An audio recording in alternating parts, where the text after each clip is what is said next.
Snow drifted across the pavement as the red SUV rolled away from the entrance of Bright Pine's shelter.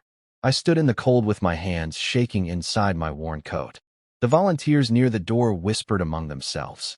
They looked at me as if I had just stepped out of a storm that no one deserved to face on Christmas Eve. My name is Eldrick Boone. I am 68 years old, and my daughter had just left me behind as if I were a burden she no longer wished to carry. The silence hit harder than the wind. Marlene had promised to bring me to her house for dinner. I had wrapped 2 small gifts for her children. They were still in my pockets. She parked behind the shelter and told me that her home had no room for me anymore. I caught only a brief glimpse of her eyes. Something in them had grown colder over the years, yet I never thought it would reach this point. As the SUV turned the corner, I felt as if the ground shifted beneath my feet. Inside the lobby, the scent of pine cleaner mixed with the warmth of a nearby heater. A volunteer named Corinne walked over with a blanket and a gentle voice. She thought I had no family. I nodded instead of correcting her, since the truth felt heavier than the cold air outside. My heart tightened as I sat down. Marlene used to run into my arms after school, proud to tell me about her day. Those memories felt distant, almost unreachable. Corinne guided me to a row of chairs near a bulletin board. I tried to keep my breathing steady. My chest ached in a way that had nothing to do with age. Years of construction work had strained my body, but betrayal was a pain that settled deeper. I stared at the floor tiles and tried to make sense of what had happened. I had worked 2 jobs to raise Marlene as a single parent. Everything I built in life had circled back to her. Now I sat in a shelter because the person I trusted most had decided that I no longer belonged in her world. A staff member led me to a small room filled with narrow bunks. The blanket around my shoulders helped a little, though the weight of the moment pressed harder than the cold. I placed my small bag at the foot of the bed. The room carried the quiet sound of men trying to rest with thoughts heavier than their belongings. I felt a strange connection to them. Perhaps sorrow recognizes itself across strangers. A cup of tea found its way into my hands. My wrists ached as I lifted it, yet the warmth steadied me. Corinne approached again and noticed the wrapped gifts in my coat. She asked whether I needed help mailing them to relatives. The question pierced me in a place I did not expect. I forced a small smile and said they were donations. She accepted the answer with kindness. I watched snow gather on the window ledge. Something inside me shifted from pain toward a quiet resolve. When I settled onto the bunk, the distant sound of Christmas carols drifted through the hallway.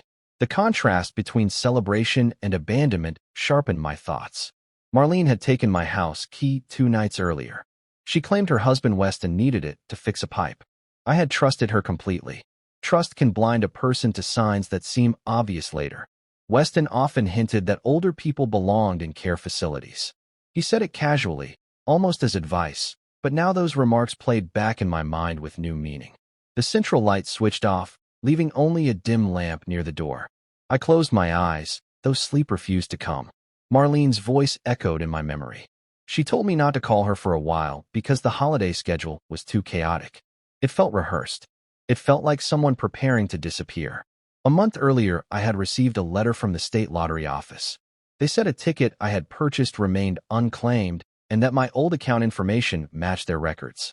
I barely remembered buying the ticket. I had misplaced it during a plumbing repair at Marlene's house. I had kept the letter to myself, unsure whether it was real or an error. I rose and walked quietly into the hallway. My reflection in the glass case of the bulletin board looked older than I felt. Deep lines framed my eyes. I studied them. Every crease carried years of hard work, years of sacrifice, years of love given without hesitation. Betrayal had arrived like an unexpected winter storm, yet something in me refused to freeze. The situation felt larger than a moment of cruelty. There was purpose beneath the hurt, though I could not explain it yet. Corinne passed me on her way to check the doors. She asked whether I needed anything. I told her I only needed a moment to clear my thoughts. She nodded and continued her rounds. I returned to my bunk, breathing slowly, as if preparing my heart for something that would demand strength. My mind drifted to the letter. It lingered in my thoughts like a candle flickering in darkness. As I lay down, the truth settled heavily on my chest. Something significant had driven Marlene to abandon me. Something more than stress or holiday tension. The missing lottery ticket might have played a part. The idea circled in my mind with stubborn clarity. Answers were waiting, and I would find them. Snowflakes tapped softly against the window. Each one looked like a reminder that the darkest nights often lead to unexpected dawns. My eyes finally closed, though my thoughts remained awake. A shelter bed on Christmas Eve would become the starting point of a journey I never asked for, yet one I would not turn away from. I had been cast aside, but I was not finished. The world still believed I had nothing left. They would soon discover how wrong that belief was. The bus carried me across the city as the morning brightened. The snow thinned into soft patches along the pavement. I sat near the window with my bag on my lap. Every passing street brought new questions. I tried to calm my breathing, though my thoughts rushed ahead of me.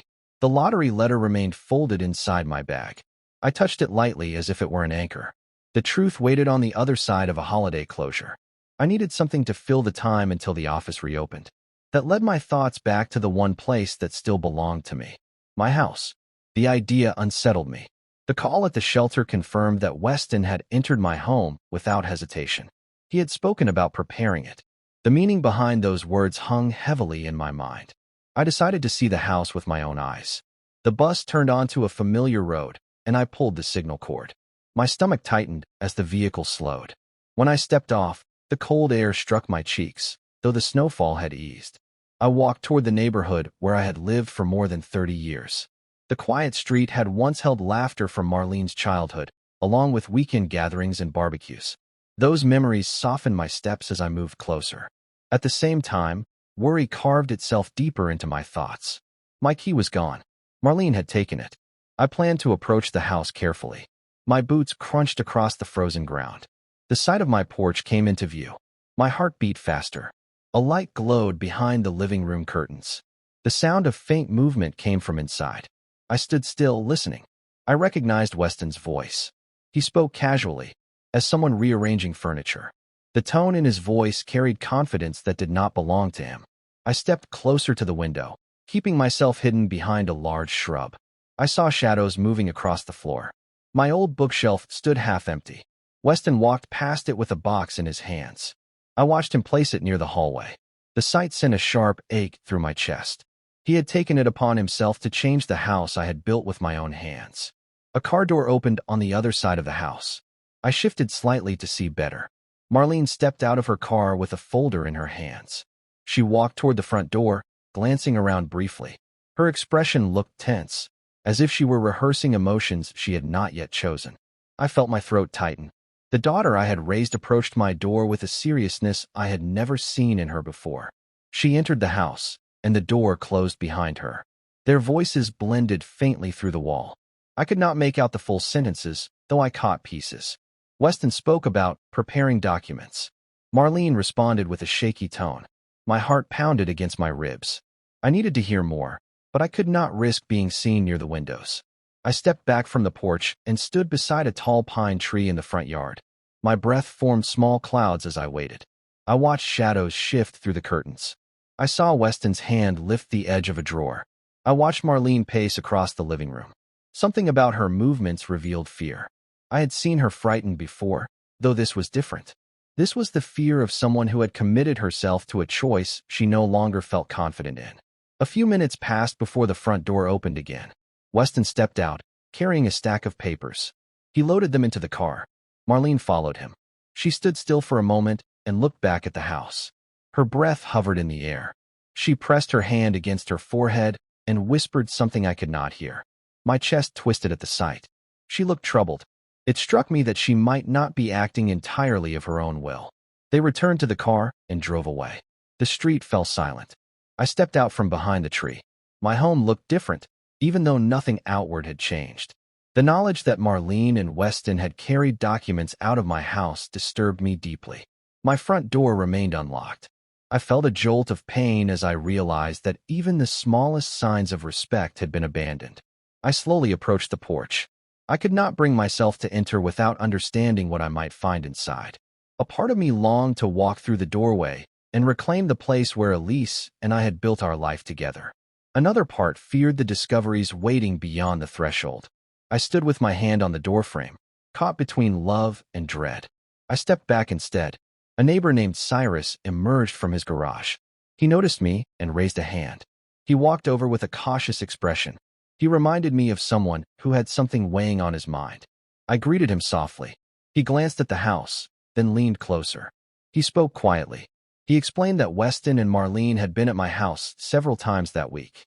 He mentioned that they carried boxes out during the evening hours. He added that Weston had spoken to a real estate agent on the phone near the driveway. My breath caught in my throat. Cyrus said he planned to tell me sooner, though he had not seen me around. I thanked him, though my voice felt hollow. I stood there with the truth tightening around me. They were preparing to sell my house. My knees weakened slightly, and I reached for the railing. The world around me faded into a blur. I closed my eyes and tried to steady myself. A lifetime of work, memories and love stood at risk of being taken by two people who believed I no longer mattered. I stepped away from the porch. I could not confront them now. I needed the truth to stand on solid ground. That truth waited in the offices of the state lottery. If the ticket held real value, my next steps would change everything. My family might have built their plans on a foundation that did not belong to them. I walked back toward the road with slow, steady steps. The wind grew colder as the sun dipped behind a cloud. I held my bag close to my chest. The lottery letter inside it felt heavier than ever. My heart carried sorrow, anger, and confusion, though a new feeling rose beneath them. Resolve. I reached the end of the street and looked back at the house. My home still belonged to me, even if others believed otherwise. I turned away and continued walking. The truth was coming. I would meet it head-on, no matter the cost. The lottery office would open soon. My life would change again, and this time I would not be caught unprepared. The morning light pressed through the narrow shelter window and pulled me from a thin, restless sleep. I stayed still for a moment, listening to the soft movements of other men waking. My body felt heavy, though my mind was sharper than the night before. Something inside me refused to crumble. I sat up slowly and pulled the blanket around my shoulders as a reminder that I had survived the longest night of my life. That thought settled in my chest with surprising strength. The world had thrown me into a shelter on Christmas. I was still here. Corinne appeared in the doorway with her usual calm presence. She handed me a cup of weak coffee, and I thanked her. The kindness in her eyes made me swallow hard. She asked whether I had someone to call. I shook my head and told her I needed to visit an office in the city after the holiday break. She nodded without pressing further. The conversation left me with a renewed sense of purpose. The letter from the lottery office had stirred memories I had pushed aside. I left the bunk room and stepped into the hallway. Christmas decorations made from paper hung near the ceiling. They reminded me of a time when Marlene and I would spend evenings cutting colored paper into shapes for her school projects. She used to laugh whenever I made a crooked star. I looked at those decorations and felt a strange twist in my stomach. The distance between who she had been and who she had become felt wider this morning than the night before. My thoughts drifted back to the day I had repaired her old kitchen sink. It happened a few weeks earlier. I had bought a lottery ticket on my way to her house. The shop stood near a petrol station I often used. I purchased the ticket without intention and slipped it into my wallet. I remembered the scent of the kitchen. I remembered the smell of wet pipes and cleaning supplies. The wallet fell from my pocket when I leaned beneath the sink. Marlene picked it up, handed it to me, and commented on its fading leather. That small moment returned to my mind with sudden clarity. She might have seen the ticket. She might have looked at it longer than she admitted. I walked toward the sheltered dining room and found a seat near the window. A few men sat hunched over their trays, eating quietly. I joined them with a bowl of porridge and a piece of toast. I noticed my hands shaking slightly, not from cold, but from a sudden surge of understanding. The ticket had gone missing soon after that repair job. I believed I lost it during the plumbing work. Another explanation now pushed forward with unwelcome certainty. A volunteer named Owen greeted us as he refilled jugs of water. He asked me whether I planned to stay at the shelter long. I explained that I needed only a couple of days until I could sort a few matters. Owen had the look of someone who had seen many people in my situation. He simply nodded and wished me luck. His quiet encouragement gave me a small lift. I finished eating and stepped outside the shelter entrance. Snow covered the pavement, leaving only a thin line of cleared walkway. A bus stop stood across the street. I watched people board the early morning route. Their breath made small clouds in the cold air. Each person held a purpose. I wanted mine to be just as clear. I tucked my hands into my pockets and felt the small wrapped gifts I still carried. They now served as reminders of trust broken in silence. A memory rose unexpectedly. I saw myself at 35, holding a young Marlene on my shoulders during a local parade. The drums echoed through the streets. Her small hands clutched my forehead. She laughed so loudly that strangers smiled as she passed. I had believed those moments would protect us from future storms. The memory hurt in a way that felt almost physical.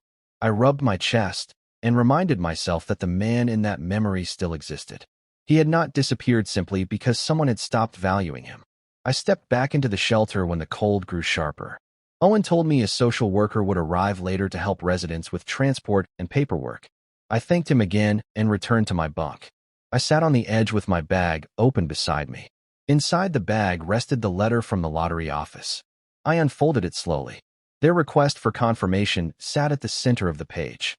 They had no idea that the name printed at the top belonged to a man who had been pushed aside by the only family he had.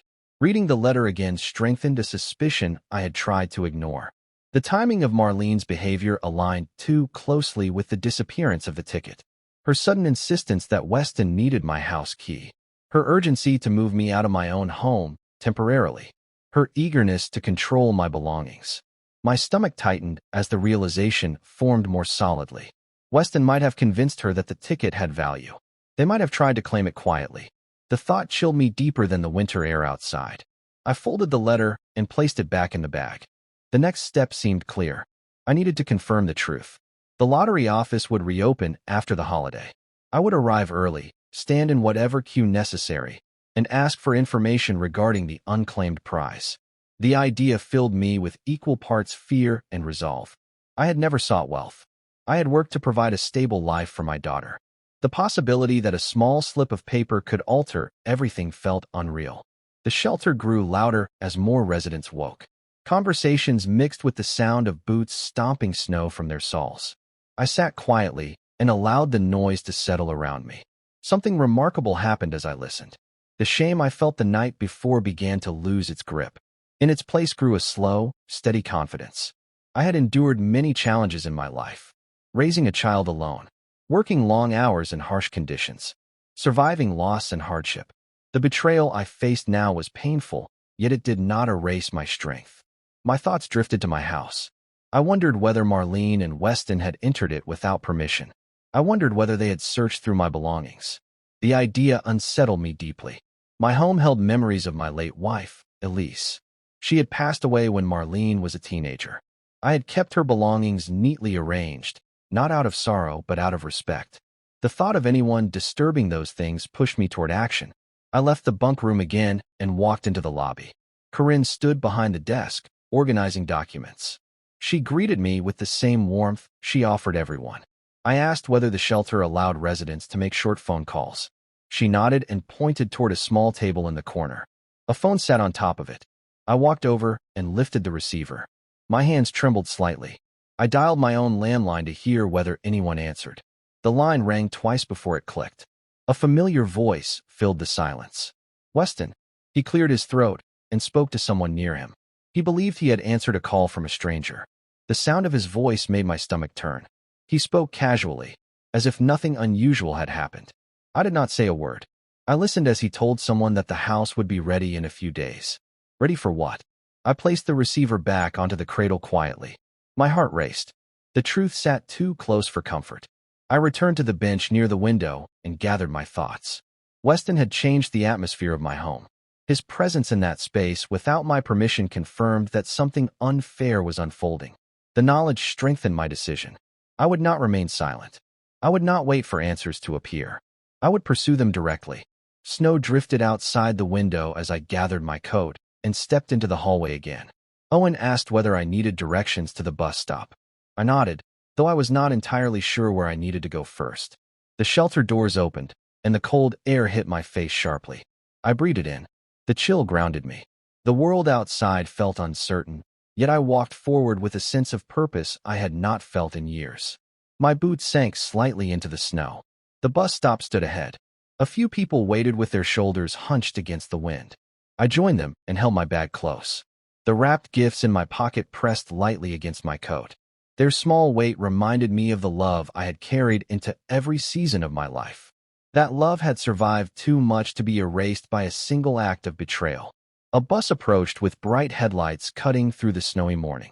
I stepped forward and boarded. My journey toward the truth had begun. The city moved past the windows in soft blurs of gray and white. I felt fear, sorrow, and determination all at once. Something inside me whispered that the coming days would reveal more than I expected. The wheels of the bus rolled steadily across the streets. I gripped the metal pole beside me and prepared myself.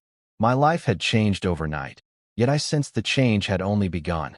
A single question echoed in my mind, growing louder with every passing moment. What would I discover once the lottery office opened its doors?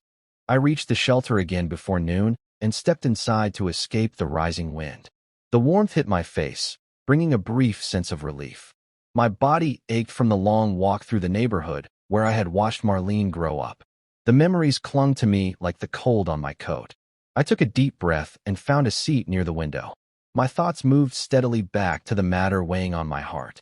The lottery office, the truth, the ticket. Everything pointed toward that single destination. Corinne approached and set a cup of tea beside me. She sensed something in my posture, although I tried to keep my expression calm. I thanked her and explained that I needed to visit an office once the city reopened. She placed a gentle hand on my shoulder. Her kindness made me swallow hard again. Simple gestures had become rare in the last few years of my life. Her presence reminded me that compassion existed outside blood ties. The day passed slowly. Each hour stretched like a long corridor leading toward the morning when the lottery office would open. I remained quiet and tried to organize my thoughts. My suspicion about the missing ticket grew sharper. The idea that someone might take my home and claim my future unsettled me deeply. I rubbed my hands together and forced myself to stay calm. Anger clouded judgment. I needed clarity. A man named Terrence took the seat beside me. He carried the appearance of someone who had lived through many storms. He nodded and asked whether I had a long day ahead. I answered honestly and said I had choices to make. Terrence listened without interruption as I described losing my place in my daughter's home. I did not share the details about the ticket. Speaking openly about that felt premature. Terrence leaned back and considered his words carefully. He said that age often reveals who values you without conditions. His comment rested in my mind for several minutes. I thought of Elise. Her loyalty had never wavered. The shelter grew busy as the day progressed. Residents collected donated coats and blankets. Volunteers arranged supplies along the tables. The bustle created a pleasant rhythm, although my attention drifted continually to the folded letter in my bag. I stepped outside in the afternoon and walked a short distance to clear my thoughts. The sky showed faint streaks of orange as the sun lowered. Cold air filled my lungs and steadied my mind. I looked at the road ahead and prepared myself for what might come. Night arrived, and the shelter lights dimmed. I lay on the narrow bunk with my hands folded across my chest. My thoughts returned to Marlene's troubled expression as she left my house earlier that day. Her face betrayed uncertainty. I held on to that. A part of her might still recognize right from wrong. Weston, on the other hand, moved with the confidence of someone convinced he had already won. Sleep came gradually and carried fragments of memories. I dreamt of Elise sitting beside our old dining table, holding Marlene's small hand, teaching her to write her name. The memory wrapped around me, reminding me of a time when our family felt unbreakable. When I woke near dawn, I felt steadier than I had expected. The morning the lottery office reopened arrived clear and biting cold. I left the shelter early with my bag against my chest. The city felt quieter than usual. Snow clung to the corners of buildings and softened the edges of the pavements. My breath formed small clouds as I hurried toward the bus stop. A single bus arrived, and I boarded with a sense of purpose that pushed aside my fear. The state building stood tall and pale against the winter sky. Its wide glass entrance reflected the morning light. I hesitated only once before stepping inside. The lobby held a queue of citizens with paperwork in their hands. An officer directed people towards several counters. I joined the line and held the letter tightly. My fingers trembled slightly as I waited. The atmosphere hummed with conversations. I remained silent and listened to the faint buzz of printers, keyboards, and footsteps. A clerk called me forward. She wore a neat badge on her chest and greeted me with a patient smile. I unfolded the letter and placed it on the counter. Her expression shifted into professional focus. She typed the identification number into her computer. My heart pounded as each second passed. She studied the screen, and her eyes widened slightly. She asked whether I had purchased the ticket myself. I explained that I bought it near a petrol station several weeks earlier. Her tone softened. She told me that the ticket matched a winning number. A large prize remained unclaimed. My knees weakened, and I steadied myself against the counter. The clerk continued explaining procedures. She asked whether I still possessed the physical ticket. I admitted that it had gone missing during a plumbing repair at my daughter's house. She considered this silently, then asked whether I had proof of purchase. I produced the receipt tucked inside the letter. Her expression brightened. She said that receipts verified claims when accompanied by identity documents. Relief washed over me slowly. She stepped into the back room to retrieve additional forms. I stood quietly and inhaled deeply. The idea that the prize belonged to me felt overwhelming. I thought of the cold shelter bed. I thought of Marlene and Weston walking through my house with documents and boxes. I thought of the voice on the phone answering my landline without hesitation. Everything aligned into a broader picture. They believed they had found wealth that did not belong to them. The clerk returned with a clipboard and asked me to sign several forms. My signature looked unsteady at first. I slowed my hand and wrote clearly. She explained that the official announcement would occur later that day. She advised me to keep my personal information private until arrangements were complete. I nodded with full understanding. The world around me seemed to tilt slightly. A new path had opened at my feet. I stepped outside with the winter air catching my breath. My hands shook, though not from cold. A feeling of quiet power rose within me. Age does not erase strength. It reveals the moment when strength becomes necessary. I walked toward a bench near the building and sat down. People passed me without noticing anything unusual. I felt changed, although the world had not caught up yet. A soft thought crossed my mind. Marlene still held pieces of my heart. Her actions cut deeply, though I sensed she carried fear more than cruelty. Weston, however, carried hunger. Their betrayal would have consequences, although I did not seek vengeance. I sought clarity. I sought justice. I sought to reclaim the dignity that had been taken from me. I rose from the bench and wrapped my coat tighter around my shoulders. The day had only begun. News would spread soon. My name would reach ears across the city. The same people who believed I had nothing might watch events unfold with surprise. I walked toward the bus stop with careful steps. My boots pressed into the snow, leaving a trail behind me. A single thought guided me forward. The truth had finally revealed itself, and everything in my life was about to shift.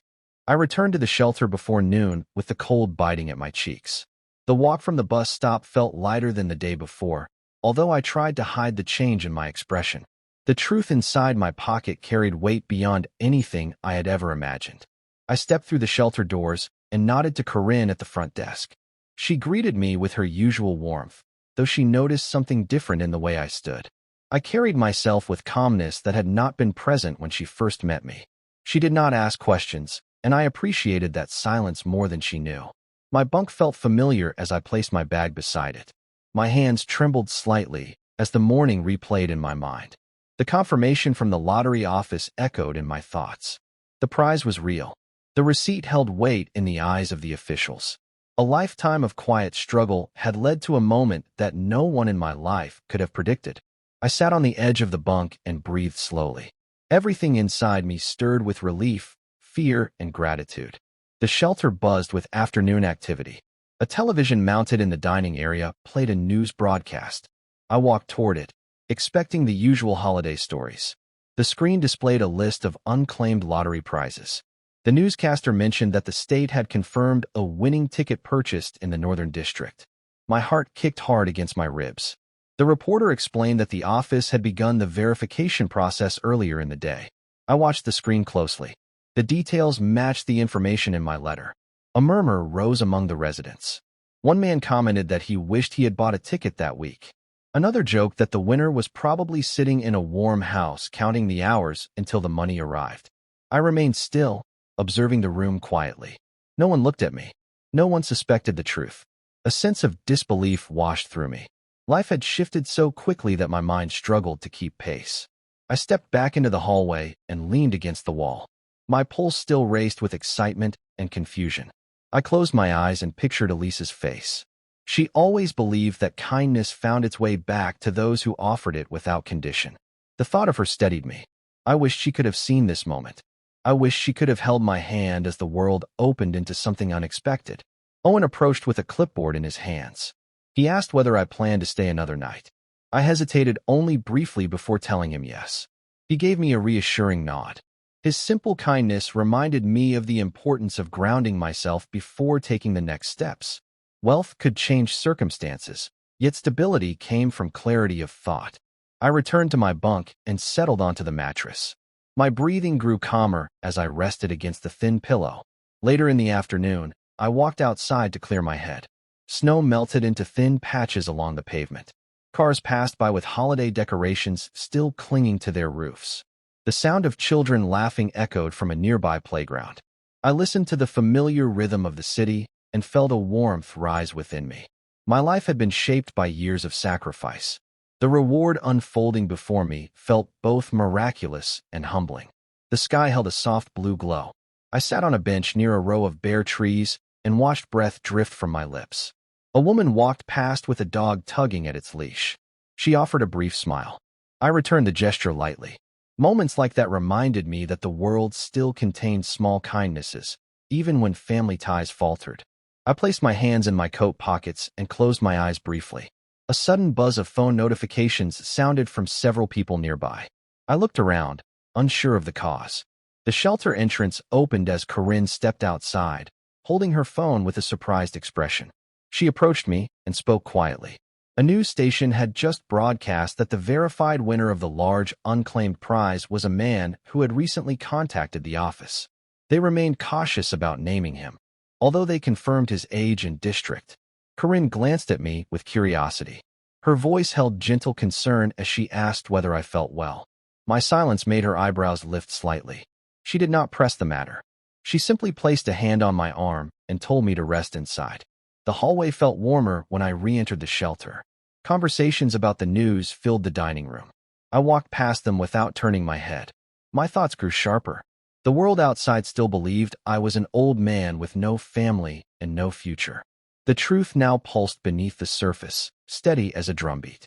I approached my bunk and sat down again. My mind traveled to Marlene and Weston. I wondered how they would react once the official announcement reached them. Their actions came from a place of fear and greed. My response would come from a place of principle. A quiet knock sounded at the doorframe. Terrence stood there with a thoughtful expression. He sat beside me and commented that I appeared calmer than the night before. I nodded and told him that certain truths had come to light. He listened without pressing for details. His presence steadied me. A man who carried his own scars often recognized strength in others without explanation. Evenings settled across the shelter, bringing dim light and soft chatter. I stepped outside once more to breathe in the cold air. The city lights shimmered faintly against patches of melting snow. I placed my hands on the railing and lifted my face toward the sky. The night held silence that felt rare and comforting. My breath steadied as I absorbed the gravity of the day. A single thought repeated itself in my mind with quiet power. The world had begun to speak my name, and those who cast me aside would soon learn the truth behind their choices. Morning arrived with a thin layer of frost on the shelter windows. I woke earlier than usual and sat upright before most of the residents stirred. My body felt rested, though my thoughts moved with a steady pulse. The events of the previous day settled into my mind with new clarity. I had walked into the state office as a man pushed aside by his own family. I had walked out holding a truth that would alter every corner of my life. The city did not yet know my face, but it knew enough to send whispers across every neighborhood. I rose from the bunk and folded the blanket neatly. The simple act grounded me. Corinne greeted me near the lobby with a warm smile and a cup of tea. She mentioned that reporters had gathered near the state building. She said the news spread quickly through online posts and morning broadcasts. I listened quietly, though my heart thumped a little faster.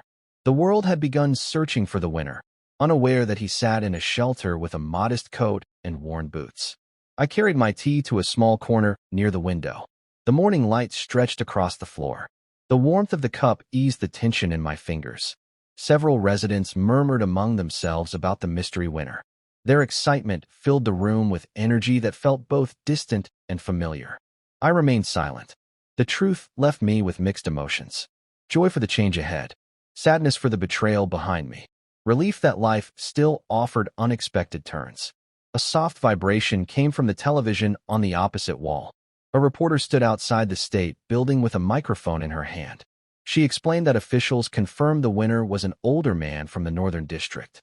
Her voice carried a tone of wonder. She said the man contacted the office earlier than expected. She added that he appeared calm and polite throughout the visit. Hearing her describe me that way brought a strange flutter to my chest. The world saw only a shadow of my story. I finished the tea and decided to walk outside. The cold air sharpened my senses. Traffic flowed along the road, though the holiday lull kept the streets quieter than usual.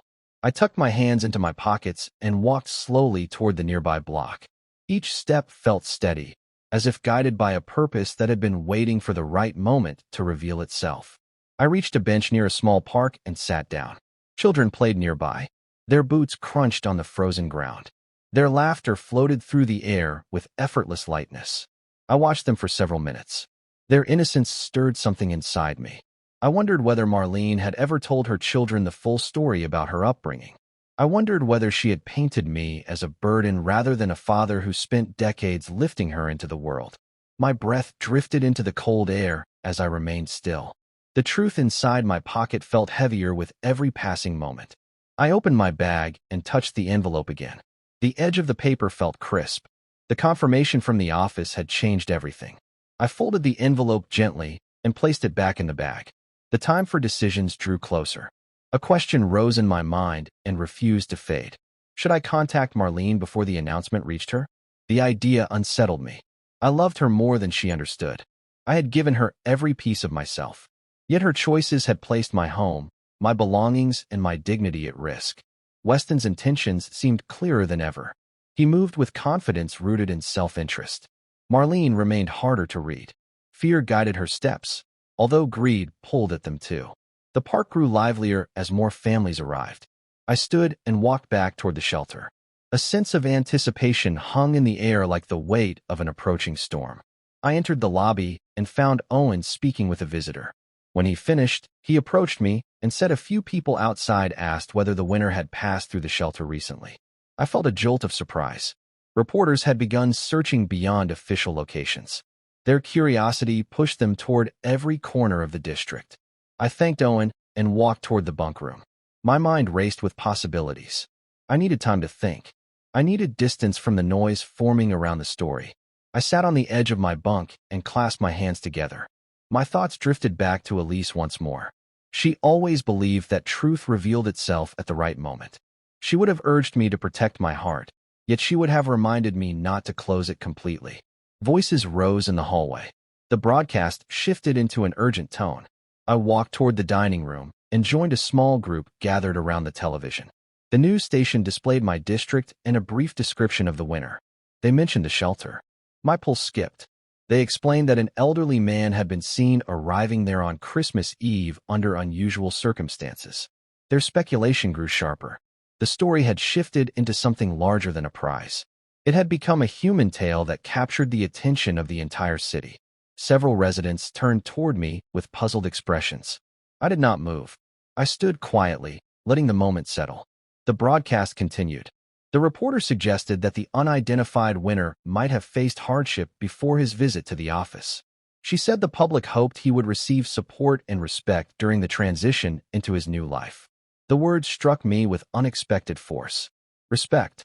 A simple word with heavy meaning. I stepped back from the group and returned to the hallway. My heart beat quickly. The shelter no longer felt like a quiet corner of the world. The story outside had reached its doors. The truth inside my pocket had become a storm gathering strength. I needed to decide my next steps before the world decided for me. I returned to my bunk and lowered myself onto the mattress. I placed my hands on my knees and steadied my breathing. The door to my future had opened. I needed to walk through it with clarity and dignity. The shelter had offered me safety when I had nowhere else to stand. The world had offered me a chance to reclaim my life. The next move belonged to me. A single thought repeated in my mind, unwavering and steady. The truth no longer belonged to the shadows. It waited for its moment to step into the light, and I would be ready when it did. The shelter grew restless as the morning stretched toward noon. People whispered near the windows, stepped outside to check their phones, then rushed back in with wide eyes. The story of the unknown winner spread faster than anyone expected. I sat quietly on my bunk with my hands folded, trying to steady my thoughts. The world suddenly wanted to find the man who had spent Christmas Eve in a shelter bed. They did not know his name, yet they felt entitled to the pieces of his life. Corinne approached with a kind expression. She mentioned that several reporters stood near the corner of the street. They seemed hopeful that someone inside could identify the winner. Her tone carried no pressure, only concern. She worried that the attention might overwhelm me or the other residents. I assured her that the situation would settle soon. She accepted my reassurance gently, though her eyes lingered on me for a moment, as if she sensed more than I wished to reveal. I rose from the bunk and walked toward the dining room. The television's volume had been lowered, yet the captions flashed rapidly across the screen. The reporter described the winner again. The details mirrored my life too closely. Age, district, timing, the way I arrived at the shelter, the way I left the office. Every word chipped away at my anonymity. The room fell quiet as a new update appeared. Officials planned to release the winner's name within 24 hours. My heart pounded in my chest. I stepped away from the television and pressed my hand lightly against the wall. Everything moved too quickly. The world outside prepared to attach my identity to a prize that would reshape every corner of my life. I had no chance to breathe, no chance to gather my thoughts or prepare for the wave of attention about to break across the city. My mind drifted again to Marlene. She had not called. She had not searched for me. She had not shown any sign of regret. I wondered whether she had heard the news. I wondered whether Weston had connected the details, or whether he remained convinced that the winner was someone else. I wondered whether they feared losing whatever plans they had constructed inside the walls of my home. Those questions deepened the ache in my chest. I decided to step outside to clear my mind. The cold air offered relief, though the wind carried a sharp edge. I walked along the pavement near the shelter. A few reporters stood further down the block, speaking into microphones. Their breath rose in small clouds as they discussed the story. They remained far enough not to disturb the residents, although their presence reminded me of how quickly public interest could grow. My bag hung at my side. The envelope inside felt heavier than ever. I reached a small bench near the corner and lowered myself onto it. The wind pushed against my coat, and I pulled it closer. I watched pedestrians hurry by with hats pulled low over their ears. Life continued for everyone else, yet mine felt suspended between what had been and what would come. I heard footsteps approaching. A young volunteer named Naomi stopped near me. She had joined the shelter only a few weeks earlier. She asked whether everything felt all right. I nodded slowly. She studied my expression before offering a reassuring smile. She said that the shelter had a quiet room available if anyone wished to escape the noise. I thanked her, though I preferred the cold air over the walls inside. The sky above the city felt wider than anything the shelter could offer. My thoughts wandered again. I remembered the moment Marlene handed me my wallet after the plumbing repair. I remembered her eyes lingering on the lottery ticket before she placed the wallet on the table. She had not said anything at the time. She moved with normal rhythm. She laughed later when we shared dinner. Those memories tangled with the present until my heart felt pulled in opposite directions. Love and betrayal lived side by side in a way that made the world tilt. A phone rang nearby. I looked around, though no one in sight held a device. The sound continued. I realized it came from inside the shelter. I stood up and walked toward the entrance. The ringing echoed faintly down the hallway. Corinne held the receiver at the front desk with a puzzled expression. She covered the mouthpiece and whispered that someone insisted on speaking with the person who had arrived on Christmas Eve. My breath caught. I asked who it was. She said the caller did not give a name. I hesitated only once before nodding. She placed the receiver in my hand. The line crackled softly. I lifted it to my ear. A deep breath trembled on the other, and before a voice spoke my name. Marlene. My chest tightened painfully. Her voice sounded strained, edged with fear and confusion. She asked whether I was safe. She asked whether I heard the news. She asked whether I knew that the district had announced the approximate profile of the winner. Her words tumbled out quickly. She sounded nothing like the woman who had left me outside the shelter 2 nights earlier. She sounded like someone whose world had begun to crumble. I did not speak at first. I listened to her breath shake. She apologized suddenly in a voice so small that it barely traveled through the line. She said she made mistakes. She said she wanted to fix them. She said she needed to see me. The pain inside me shifted into something quieter. Not forgiveness. Not yet. Something gentler than anger. Something older than disappointment. A father's instinct to understand. I asked where she was. She answered with hesitation. She stood in my driveway. My heart jolted. Weston had driven her there. Their car idled near my home. She said Weston wanted to speak with me too, though she sounded unsure whether she wanted that. The line fell silent for several seconds. The air between her breath and mine felt thick with everything unspoken. She asked whether I would come home. She begged for a chance to explain. I stared at the shelter floor. I felt the rough edge of the receiver against my palm. My throat tightened. The truth waited beside me in the bag hanging from my shoulder. My future had begun its shift. My family finally felt the tremor. I exhaled slowly. I told her we would speak soon. I did not promise a meeting. I did not promise forgiveness. I simply stated that truth needed space, and I needed time. She agreed through quiet tears. The call ended with a soft click. Corinne watched me with gentle concern. I placed the receiver down and stepped outside into the cold once more. My feet felt steady. My breath formed a slow cloud in the air. Strange calm settled over me. The world searched for my name. My family waited on the doorstep of a home they tried to claim. The truth approached like a tide that no one could stop. And I knew what would come next. The cold air wrapped around me as I stepped away from the shelter entrance. My breath drifted upward in a slow trail while I tried to steady my thoughts. Marlene stood in my driveway waiting for answers she had never shown interest in before. Weston remained beside her with intentions that needed no explanation. The city prepared to reveal the winner's name within the next 24 hours. My life balanced between two worlds. One world belonged to a father who had been abandoned on Christmas Eve. The other belonged to a man who carried the confirmation of a prize that would rewrite his future. I tightened my grip on my bag and began walking, letting the rhythm of my steps shape the decision forming inside me. I reached the bus stop a few minutes later. The air smelled of winter and distant chimney smoke. A bus arrived with only a few passengers on board. I took a seat near the back and placed my bag on my knees.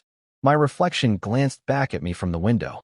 Deep lines marked my face, yet something within my eyes felt stronger than it had in years. The city moved past in quiet scenes. Houses with icy roofs. Children dragging sleds. Adults carrying groceries. I watched them with a calm acceptance. My world had broken apart, yet something new formed beneath the pieces. The bus turned onto my street, and the familiar houses appeared one by one. I stepped off and drew in a sharp breath. My home stood ahead with a thin layer of frost on the roof, and the curtains pulled slightly askew. I walked slowly, feeling each step settle into the ground. Marlene stood near the porch holding her coat tightly. Her eyes looked swollen, as though she had cried before my arrival. Weston leaned against the car with crossed arms and an expression that shifted between impatience and calculation. He offered a stiff greeting when I approached. I simply nodded. Marlene stepped forward with trembling hands. She tried to speak, though words tangled in her throat. She apologized again with a voice filled with shame. She said she never meant to leave me at the shelter. She said everything had spiraled faster than she expected. Her excuses mixed together without shape. I listened without interrupting her. The ache in my chest softened as she spoke.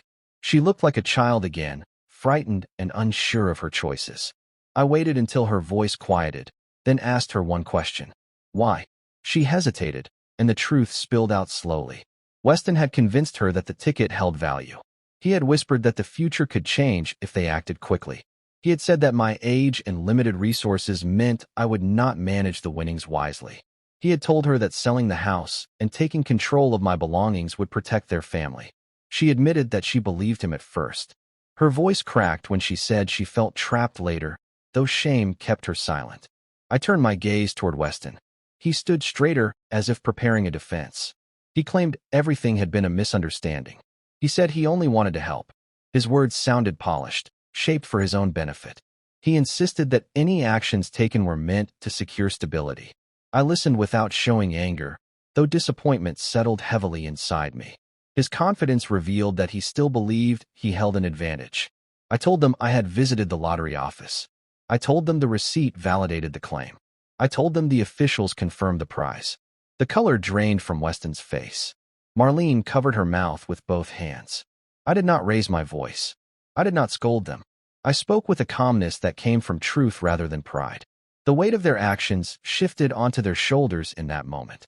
They understood that everything they attempted to take had never belonged to them. Marlene stepped toward me and reached for my hand. I allowed her fingers to wrap around mine briefly. She asked whether I would come home. She asked whether we could fix the damage. Her voice wavered with fear. I told her that forgiveness required time. Trust required even more. I reminded her that love between parent and child could bend, although it must not break under the influence of greed. She lowered her head and nodded slowly. Weston opened his mouth as if to speak, though he paused when I looked at him directly. I walked past them slowly and approached my front door. My key had been taken, yet the door remained unlocked. That simple detail revealed more than any confession. I stepped into the house and inhaled the familiar scent of old wood and faint traces of Elise's favorite lavender cleaner. My heart tightened as memories returned. The furniture had been shifted. Boxes stood near the hallway. Papers lay on the dining table. The sight filled me with sadness rather than anger. I walked through each room quietly. The house felt wounded, though not destroyed. My steps carried the weight of history. I touched the edge of Elise's framed photograph on the wall. Her smile reminded me that dignity grows in silence rather than noise. She would have urged me to stand tall. She would have reminded me that strength does not need shouting. I placed my hand on the frame for a moment before continuing my walk through the house. Marlene followed me with hesitant steps. She said she wanted to make things right. She asked what I needed from her. I paused in the living room and faced her. I told her I needed honesty. I needed space. I needed time to rebuild what had been shaken. I reminded her that trust cannot be forced. It must grow again on its own. She nodded with tears running down her cheeks. Weston remained silent behind her. I stepped outside and stood on the porch. The street looked calm beneath the winter sky. Reporters would soon discover my identity. People would speak my name on television and online. My life would shift in ways I could not yet imagine. I breathed slowly and let the cold air settle through me. The truth no longer felt heavy. It felt steady. I turned toward Marlene and told her something she did not expect. I told her that the prize would not be used for revenge. I told her that wealth built on bitterness becomes poison. I told her that my future would be shaped by the same principles that guided my past. She blinked in surprise, then whispered thank you with trembling lips. Weston looked away. The moment felt quiet, almost sacred. My life had been reshaped by cruelty, yet it would not be defined by it. The city would learn my story soon. My family would face the consequences of their choices. My heart would heal at its own pace. The prize would serve a purpose rooted in dignity rather than spite. I lifted my bag over my shoulder and walked toward the street with slow, steady steps. Snowflakes drifted lightly across the pavement. The air carried the promise of a new beginning. My future waited ahead with open space, untouched by betrayal. My name would reach every corner of the city by nightfall, and the man they searched for walked into that future with quiet strength, carrying truth instead of anger. Life often changes during quiet moments when no one expects transformation. Eldrick's journey reminds you that dignity has no age limit, and courage can rise from the darkest spaces. Hardship does not erase worth. Betrayal does not decide the future. Every person carries a story that can turn in a single hour. Those who feel forgotten or undervalued can still reclaim their strength with calm determination. If Eldrick's story moved you, support the channel by liking this episode and sharing it with someone who needs encouragement. Comment with your thoughts about the moment that surprised you most. Subscribe to follow the next chapter and help the channel grow so more stories like this can reach people who need hope. Your engagement keeps these stories alive and helps new viewers discover them.